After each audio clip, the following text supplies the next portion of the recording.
ఇక్కడ డాక్టర్ గారు ఈ ఒక్కసారిగా ప్యానిక్ స్టేజీ అమెరికాలో వచ్చింది. అంటే ఇందాక చెప్పినట్టు అక్కడ 22 మందితో బిగిన్ అయింది మార్చి, ఇదే డేట్లు చూసుకున్నట్టు ఏప్రిల్ ఇదే టైంలో చూసుకున్నాం. మనకు వచ్చేటప్పటికి ఇట్లాగ అంటే మన ఇప్పుడు చాలామంది అంటే నిన్నటిదాకా ఏంటంటే ఫస్ట్ స్టార్టింగ్లో పాజిటివ్గా థింక్ చేశారు, బాగుంది మనం కరెక్ట్గా వెళ్తున్నాం.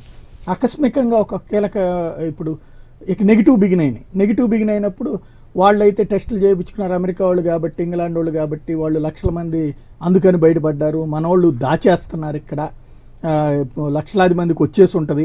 కానీ ప్రభుత్వాలు దాచేస్తున్నది, మోడీ దాచేస్తాడు, లేకపోతే జగన్ కేసీఆర్ దాచేస్తాడు. వాళ్ళకి ఎవరికి కిట్లు ఇవ్వట్లేదు, ఏ కిట్లు లేకపోవడం వల్ల చేయట్లేదు, అందరికీ కిట్ ఇవ్వాలి కదా, అందరికీ ఎందుకు టెస్ట్ చేయట్లేదు, ఇది ఒక కొత్త వాదన ఉంది. అలా చేయడానికి కుదరదండి, అందరికీ అలా చేయకూడదు, అది సైన్స్ ఒప్పుకోదు. ప్లస్ అది మామూలుగా technically, practically, economically, socially, emotionally కూడా అవన్నీ సాధ్యం కాదు. ముట్టిగా ఇంట్లో కూర్చొని మిమ్మల్ని కూడా తీసుకొచ్చి పరీక్ష చేస్తానంటే మామూలుగా మీరు జలుబు దగ్గు ఉన్నప్పుడు అందరినీ పరీక్షలు చేసుకుంటూ పోతే జలుబు దగ్గు లేని వాళ్ళు, దగ్గర వాళ్ళు ఎవరు ఉంటారు? పొద్దున్న లేచి ఈ కాలంలో కొంచెం తుమ్మని వాళ్ళు కూడా ఎవరన్నా ఉన్నారా? అందరినీ తీసుకొచ్చేసి పరీక్ష చేసుకుంటాను, నాకు అనుమానం ఉంది కాబట్టి చేసుకుంటాను, నా దగ్గర డబ్బు ఉంది కాబట్టి చేసుకుంటున్నారు, అది కాదు అసలు.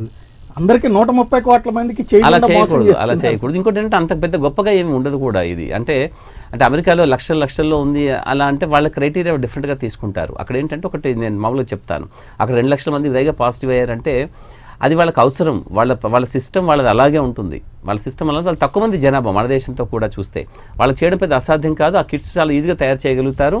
ప్లస్ ఈ సీజన్లో ఫ్లూతో ఇలాంటి ఇన్ఫెక్షన్స్తో కొన్ని వేల మంది రొటీన్గా చనిపోవడం అనేది వాళ్ళ దేశంలో చాలా సర్వసాధారణమైనది. వాళ్ళకి కాల్సినంత జలుబు దగ్గు వచ్చినా కూడా చాలా ఎక్కువగా చూసుకుంటారు.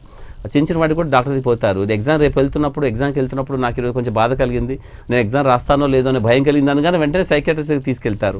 మీలో ఎంతమంది ఉంటారు, అలా ఎంతమందిని తీసుకెళ్తారు? మీరు చిన్న బాధ కూడా కదా పక్కన మీ ఇంట్లో వాళ్ళతో మాట్లాడతారు, ఫ్రెండ్స్తో మాట్లాడతారు, ఏదో చేసుకొని తగ్గించుకుంటారు. అందుకే చెప్తున్నాను అంటే అలా సాధ్యం కాదు. ప్లస్ సైన్స్ కూడా అలా ఏం చెప్పలేదు. మేము కూడా అందరికీ కనపడే వాళ్ళందరికీ స్క్రీన్ చేయండి, పరీక్ష చేయండి అని చెప్పకూడదు, అది చాలా తప్పు కూడా. ఇంకోటి మీరు అనుకోవచ్చు అంటే చాలా లక్షల మందికి వచ్చింది కానీ ప్రభుత్వాలు దాచిపెడుతుంటే అది సాధ్యం కానే కాదు, అది ఏ విధంగా కూడా. ఎందుకు ప్రభుత్వాలు అలా దాచిపెట్టవు ముఖ్యంగా. ప్లస్ అది దాచిపెట్టాలి అనుకున్నా కూడా ప్రజలు అలా సిమ్టమ్స్ పెట్టుకొని ఇంట్లో పెట్టుకోవడము, జబ్బులతో ఉండి చాలామంది చనిపోతున్నా బయట పెట్టట్లేదు కదా, కొందరు నన్ను అడుగుతున్నారు, చాలామంది చనిపోతున్నా బయట పట్టలేదట కదా. అది ఇదంతా కూడా మీరు బాగా అంటే సినిమా భావజాలానికి బాగా అతుక్కున్నటువంటి భావజాలు మన దేశంలో. కాబట్టి అలా ఆలోచించడంలో పెద్ద తప్పేం లేదు. బహుశా కొన్ని రోజుల తర్వాత దీనికి ఆధారంగా 2 సినిమాలు కానీ ఏదైనా వచ్చినా కూడా పెద్ద ఆశ్చర్యం ఏం లేదు. కానీ రొటీన్గా వస్తాయి కూడా, మీరే ఆశ్చర్యపోకండి. కథలు చాలా రాసేసుకుంటూ ఉంటుంటారు వీళ్ళన్నిటితో. అవన్నీ మిమ్మల్ని అట్రాక్ట్ చేసేటట్టుగాను ఉంటుంది. కానీ సమస్య నుంచి ఇదంతా డివియేట్ చేయడం లాంటిది అలా ఏముండదండి. ప్రభుత్వాలు చాలా నిక్కచ్చిగా పనిచేస్తాయి. నేను చెప్తున్నాను మళ్ళీ నేను చాలా సందర్భాల్లో చెప్పాను, ఇది నా చాలా పాత డైలాగ్, పేషెంట్స్ అందరితో చెప్పేదే కూడా. ఈ దేశంలో ప్రభుత్వాలే చాలా బాధ్యతగా ఉంటాయి, ప్రజలు మాత్రం బాధ్యతగా ఉండరు. ప్రజల పట్ల ప్రభుత్వాలు బాధ్యతగా ఉంటాయి, ప్రజల పట్ల మాత్రమే బాధ్యతగా ఉండరు. ప్రభుత్వం పట్ల కూడా చాలా మంది బాధ్యతగా ఉండరు. సో ఇది చాలా అందరికీ, చదువుకున్న వాళ్ళు, విజ్ఞులైన వాళ్ళందరికీ చాలా సర్వసాధారణమైనటువంటి అనుభవం ఇదంతా కూడా. ప్రజలు మీరు పట్ల మీరు చాలా బాధ్యతగా ఉండండి, సమాజం పట్ల కూడా బాధ్యతగా ఉండే ఆలోచన చేయండి. రైట్ దాస్ గారు.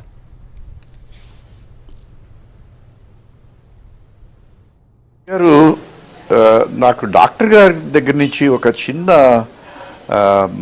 సమాచారాన్ని పొందాలనుకుంటున్నాను. ఏమిటంటే ఇప్పుడు ఫస్ట్ స్టేజ్లో ఈ ACS స్టేజ్ అంటే అసిమ్ప్టమాటిక్ క్యారియర్ స్టేజ్, ఈ ACS స్టేజ్లో అసలు డయాగ్నోసిస్ అవకాశం ఉంటుందా? అంటే ఏ సిమ్టమ్స్ లేవు, ఫీవర్ లేదు, దగ్గు లేదు, ఆయాసం లేదు, ఈ 3 కదా మనకి. ఫీవర్, కాఫ్ అండ్ బ్రెత్లెస్నెస్, ఇవేమీ లేనప్పుడు అసలు టెస్ట్ చేస్తే డయాగ్నోసిస్ అవుతుందా? సెకండ్ స్టేజ్లో ఏదో ARD అంటే అక్యూట్ రెస్పిరేటరీ డిజీజ్ వచ్చినప్పుడు ఇక డెఫినెట్గా నా ఉద్దేశంలో ఇది దొరుకుతుంది, అంటే ప్రజలకు కూడా ఉపయోగపడుతుంది. నాకేమీ లేదు కానీ ఒకసారి వెళ్ళి టెస్ట్ చేయించుకోవాలా, అవసరమా? ఎందుకంటే ఈ ఫస్ట్ స్టేజ్లోనే క్యారియర్స్, వాళ్ళ జనాలు ఎందుకు ఐసోలేషను ఉంటున్నారు, మూతికి ఎందుకు గుడ్డ కట్టుకోవాలి, చేతులు ఎందుకు క్లీన్ చేసుకోవాలి అంటే, బాబు ఈ స్టేజ్లో స్ప్రెడ్ అయ్యేటువంటి ప్రమాదం ఉంది కాబట్టి ఎవరింట్లో వాళ్ళు ఉండండి, చక్కగా ఆనందించండి అని ఈ ప్రభుత్వం చెప్తోంది.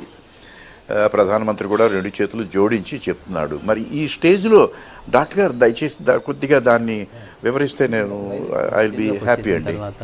సాయి, మన శరీరంలోకి వైరస్ వచ్చేసిన తర్వాత అది క్లినికల్ మేనిఫెస్టేషన్స్ అంటే కొన్ని వ్యాధి లక్షణాలతో బయటపడాలనుకుంటే కొన్ని రోజులు పడుతుంది. యూజువల్గా ఇది కేవలం 14 రోజులు దీనికి చెప్పబడినప్పటికీ కూడా అంతకంటే ఎక్కువ కూడా ఉండవచ్చు. అప్పుడు ఎటువంటి వ్యాధి లక్షణాలు కనిపించవు, కానీ వాళ్ళు ఇన్ఫెక్టివ్గా ఉంటారు. 30 days 59 days కూడా అన్నారు డాక్టర్ గారు. ఒక చిన్న ఉదాహరణ చెప్తాను. ఒక వ్యక్తి తన ఆఫీస్లో ఉన్న ఫ్రెండ్ ద్వారా ఒక వైరస్ ఇన్ఫెక్షన్ తెచ్చుకున్నాడు అనుకుందాం. అతని ఇంటికి వచ్చేసి జలుబు, దగ్గు, జ్వరంతో అతని మేనిఫెస్టేషన్స్ వచ్చాయి. అది కూడా ఎప్పుడు అతని ఫ్రెండ్కి 5 రోజుల క్రితం 7 రోజుల క్రితం ఉంటే తనతో మాట్లాడడం ద్వారా వచ్చింది అనుకుందాం. ఇంటికి వెళ్ళిన తర్వాత అతని భార్య సేవ చేసింది అనుకుందాం. అతని భార్య సేవ చేసినప్పుడు మంచిగా ఉంది ఆవిడ ఆ 3 రోజులు అతనికి కొంచెం సేవ చేసింది. అతను ఇంట్లో రెస్ట్ తీసుకున్నాడు, జలుబు దగ్గు ఉంది కాబట్టి, ఒళ్ళు నొప్పులు వస్తున్నాయి, కండరాల నొప్పులు కాబట్టి ఆఫీస్కి వెళ్ళానని లీవ్ పెట్టి ఇంట్లో కూర్చున్నాడు. సో ఈవిడ అతనికి సేవ చేసింది. సేవ చేసినప్పుడు అతని ద్వారా సెకండ్ స్టేజ్ కదా, అంటే సిమ్టమ్స్ బయటకు వచ్చాయి, రాకుండా బయటకు రానప్పుడు అప్పుడు మనం పరీక్ష చేసినా మనకు నెగిటివ్గా వస్తాయి. అంటే మనం పరీక్ష చేయము, దాదాపుగా మనం చేయము. ఒకవేళ స్క్రీన్ చేస్తూ ఇటువంటి విపత్కర పరిస్థితులు, ప్రత్యేకమైన పరిస్థితులు కాబట్టి ఇప్పుడు మనం ఇన్ఫెక్షన్ ఉంది మనం కనిపెట్టాం కాబట్టి వాళ్ళ కుటుంబ సభ్యులందరినీ స్క్రీన్ చేస్తే ఆ కుటుంబ సభ్యులందరిలో నెగిటివ్ వచ్చే అవకాశం కూడా ఉంటుంది కొంచెం తొందరగా చేసినప్పుడు. సో కాబట్టి ఈ పరీక్ష అందరికీ చేయడానికి లేదు, వాళ్ళకైతే మనం ఐసోలేట్ చేయాలి. ఇటువంటి సందర్భాల్లో మామూలు సింపుల్ జలుబు దగ్గర మనం ఐసోలేట్ ఏం కావు. మన కుటుంబంలో ఉన్న 5 ఉంటే 5 ఎందుకు పక్కన వేరు గదుల్లో ఉండడం సాధ్యం కాదు కదా. ఇక్కడ వాళ్ళు ఐసోలేట్ చేస్తున్నాం. ఐసోలేట్ చేసినంత మాత్రం వాళ్ళందరికీ నెగిటివ్ అని కాదు. మీరు చూడండి, వేలాది మందికి చేస్తున్నాం మనం. ఇక్కడ చాలామంది పాజిటివ్ రావటం లేదు, కొంతమంది పాజిటివ్ వస్తున్నారు.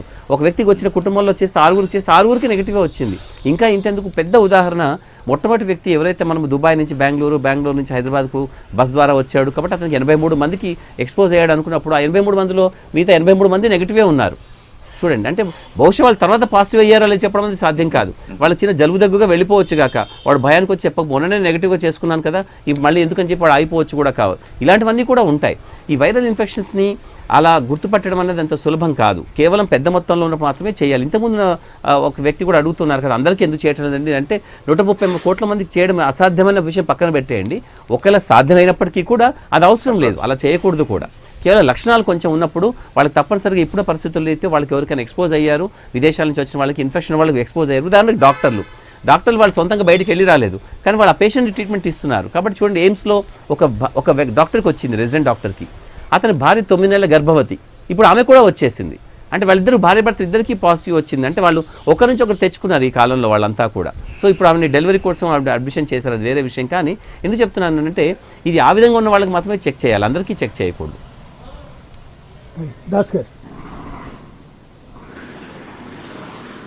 డాక్టర్ గారు ఏం లేదు సాయి గారు, అంటే సిమ్టమ్స్ ఒకసారి కనిపిస్తే వెంటనే వైద్యుని సంప్రదించడం అనేటువంటి మెసేజ్ ప్రజలకు ఇవ్వచ్చా డాక్టర్ గారు?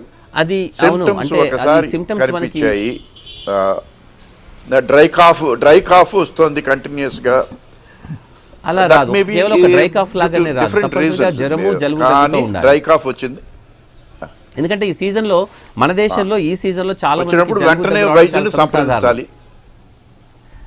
మన సింపుల్ జలుబు దగ్గు కూడా మనం వెంటనే కష్టపడుకోకర్లేదు. ఇప్పటిదాకా ఉన్న క్రైటీరియా ప్రకారం కేవలం మీకు తప్పనిసరిగా ఒకవేళ జలుబు దగ్గు వచ్చేసింది అనుకుందాం, ఉట్టి దగ్గు మాత్రం వచ్చింది అనుకుందాం, కానీ తప్పనిసరిగా ఆ పేషెంట్కి ఇక్కడి నుంచి వచ్చిన ఇన్ఫెక్షన్ వచ్చిన వాడితో ఎక్స్పోజర్ ఉండాలి, లేదా వాళ్ళ కుటుంబంలో ఎవరైనా అమెరికా నుంచి కానీ ఇతర దేశాల నుంచి కానీ ఎక్కడైతే ఇన్ఫెక్షన్ వచ్చిన ప్రదేశాలు ఉన్నా అక్కడి నుంచి వచ్చిన వాళ్ళు ఉంటే మాత్రమే మనం చేయాలి. ఇప్పుడు ఉదాహరణకి నాకు ఒక పేషెంట్ ఉన్నాడు, అతను గత 4 వారాలుగా దగ్గుతో బాధపడుతున్నాడు.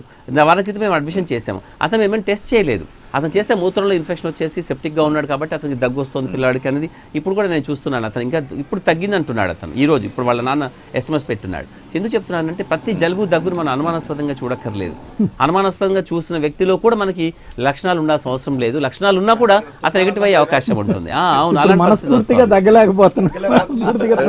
అంటే ఒక స్టిగ్మా అయిపోయింది. అందరి ముందు దగ్గిన తుమ్మినా కూడా ఏమైనా అవుతుంది అనుమానంగా చూస్తున్నారు. డాక్టర్ గారు ఒక్క సంశయం డాక్టర్ గారు ఒక్క సంశయం ఏం లేదు. ఇప్పుడు మనకి 152 పాజిటివ్ కేసులు బయటపడ్డాయి ఆంధ్రప్రదేశ్లో. ఈ ACS స్టేజ్లో అంటే అసిమ్ప్టమాటిక్ క్యారియర్ స్టేజ్లో ఇంకా ప్రజలు చాలా మంది ఉండవచ్చు కదా? ఉండవచ్చు. మనం పరీక్షలు చేయడం మొదలు పెడితే చాలా మంది బయటపడతారు. అయితే వీళ్ళందరూ తప్పనిసరిగా ఇప్పుడు ట్రైన్ దీనికి సొల్యూషన్ ఏమక్కర్లేదు. దీనికి సొల్యూషన్ ఐసోలేషన్ మాత్రమే. సోషల్ డిస్టెన్స్ సోషల్ డిస్టెన్స్ వాళ్ళకి వాళ్ళు ఐసోలేషన్ ఈ రెండు మాత్రమే. ఏం చేయక్కర్లేదు మామూలుగా. అంటే సాయి గారు ఇలాంటి సాయి గారు ప్రజల్ని డాక్టర్ గారు సాయి గారు ప్రజల్ని ఎడ్యుకేట్ చేసే విధంగా కొద్దిగా ఎందుకంటే ఈ రాజకీయ నాయకులు ఒకరినొకరు బురదలు చల్లుకోవడం తిట్టుకోవడం ఇవి కాకుండా ప్రజలకు ఉపయోగపడుతుంది. ఎందుకంటే మీరు ఒక యజ్ఞం చేస్తున్నారు సాయి గారు, ఎందుకంటే ఇది ప్రజల్లో అవగాహన కలిగించాలి. నాయనా డాక్టర్ల మీద దాడి చేయకండి, వాళ్ళు మన కోసం ఏదో చేస్తున్నారు మన ప్రాణం రక్షించడానికి అని. ఈ అసలు హింస అనేటువంటిది ఎటు పక్క నుంచి కూడా రాకూడదండి. ఇది కాదు సమయం, ఎప్పుడు సమయం కాదు, హింస ఎప్పుడు సమయం కాదు, ఇది అసలు సమయం కాదు. రైట్, థ్యాంక్ యూ అండి డాక్టర్ భూషణ్ రాజు గారు, వెంకటరెడ్డి గారు, దాస్ గారు, అజయ్ కుమార్ గారు, రఘు గారు. ఇది పరిస్థితి. మొత్తం మీద రాజకీయాలు పక్కన పెట్టి ప్రస్తుతం అందరూ ఒక్కటై పనిచేయాల్సినటువంటి సందర్భం. ఈ పని చేసేటువంటి సందర్భంలో అడ్డుపడుతున్నటువంటి శక్తులు ముందుగా గ్రహించాల్సింది ఒక్కటే, మీతో పాటుగా మీ కుటుంబాన్ని, మీ చుట్టూ ఉన్నటువంటి మీ బంధువర్గాన్ని, మీ స్నేహితులని కష్టాల పాలు చేయకుండా ఉండాలంటే ఇలాంటి లక్షణాలు వచ్చినప్పుడు తక్షణం స్పందించడం. అదే సందర్భంలో జలుబు వచ్చింది, దగ్గు వచ్చింది, తుమ్ము వచ్చిన వాళ్ళందరినీ కూడా అనుమానంగా చూడకుండా ఉండటం కూడా అవసరం. ఇప్పటిదాకా కనబడుతున్నటువంటి కేసులన్నీ కూడా కాంటాక్ట్ కేసెస్, అంటే ఆల్రెడీ ఉన్నటువంటి వాళ్ళతో తిరిగినటువంటి వాళ్ళకు, లేదంటే కనుక విదేశాల నుండి వచ్చినప్పుడు మొదట్లో లక్షణాలు కనబడక ఆ తర్వాత కాలంలో తిరిగినటువంటి వాళ్ళ వరకు వచ్చింది. మిగతా సంబంధించి ఇప్పుడు ప్రస్తుతం ఢిల్లీ ఇన్సిడెంట్ నేపథ్యంలో వాళ్ళ బంధువులకు వచ్చింది. అలాగని భయం లేకుండా ఉంటే కనుక అందరికీ పాకుతుంది.